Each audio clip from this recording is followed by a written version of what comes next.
mënul am fumée sans feu te yàgg naa fi wax ne acteur politique u Sénégal amuñu ay relation adversité relation animosité la ñu am maanaam dañoo jàppantewuñu comme ay naataango yoo xamante ni war nañu jongante am responsabilité gérer ko assumer ko totalement lu ñu jàpp mooy ay noonu lañu kii balaa ñëw yegg élection war naa koo faagaagal war naa koo waxal loo xamante ni ku ko dégg bàyyi ko donc bu ñu demee ba toll ci relation boobu nga xamante ne nii nit ñi ay noonu la ñu jàppante bu ñu demee ba war a daje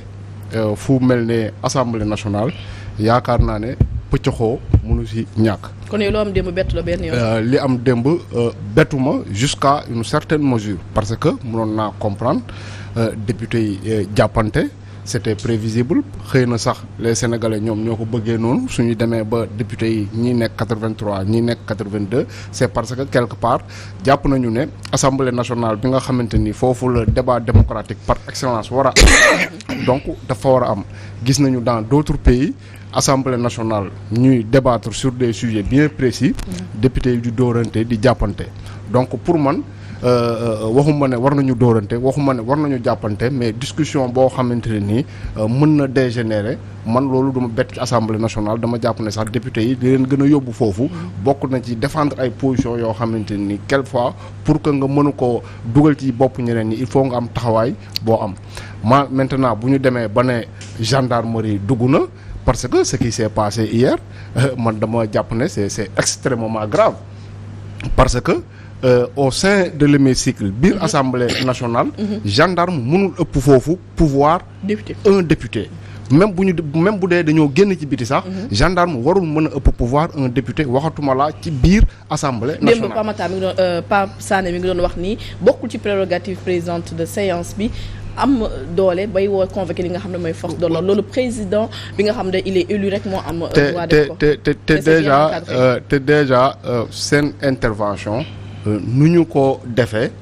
dañu empêcher à des élus de la République à des élus du peuple ñu exercer li nga xamante ni moom dañu jàpp ne mooy seen droit maanaam loo xamante ni dañ ko war a mën a xeex pour imposer seeni idée loolu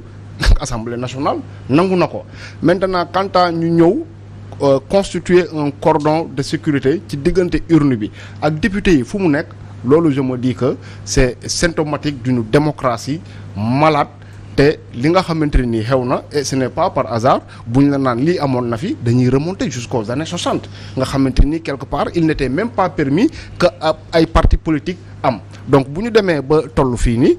donc je pense que mënuñu waxati waxu démocratie te am na leneen loo xamante ni bëggoon naa ko ci dolli. boo seetloo ñi nga xamante ne nii ñoo féetee ci kujje gi. ñi nga xamante ni ñoom lañ ci gën a seetlu démb ñuy wax. pratiquement ñoom ñëpp ñu ngi liberté provisoire. muy Barthélémy Dias Guy Marius Sagna. pas Barthélémy Dias sax mais ay Guy Marius Sagna Birame Souleye Abbas donc ñooñu ñu ngi liberté provisoire ak Cheikh Abdou mi génn bërki démb ak koo xamante ni mu ngi xaar son verdict muy Barthélémy Dias ak koo xamante ni yàggul dara bu mu jotee verdict am muy Ahmed Aïdara ñooñu ñëpp soo leen dajalee ñu jàpp ku nekk ci ñoom jàpp ne liberté provisoire bi la ma yóbbu woon kaso ba ñu may jox liberté provisoire injustice mënu koo gën a rëy te ni ñu ma fa yóbboo ak nañu ma fa def tax na ba tey jii nii mënatuma am loo xamante ni dinaa ko bàyyil le pouvoir qui est en place bu ko defee ñi nga xamante ni jàkkaarloo nañoo ak ñoom tamit di jàpp ne ñii kat xamuñu dara dañu ñëw fii pour yàq assemblée nationale jéggati les institutions donc mu nekk un débat de sourds boo xamante ni kenn du mën a comprendre sa morom mais nag xadisi la lii ni yëpp su amee rek dañuy convoquer quelque part parce que opposition bi li ñu wax démb ci que les ministres waruñu teewee session d'ouverture assemblée nationale te démissionné wuñu mais loolu ci dëggu gu wér péng lañ ko teg ce sont les textes qui le disent loolu ci dëggu gu wér péng lañ ko teg non seulement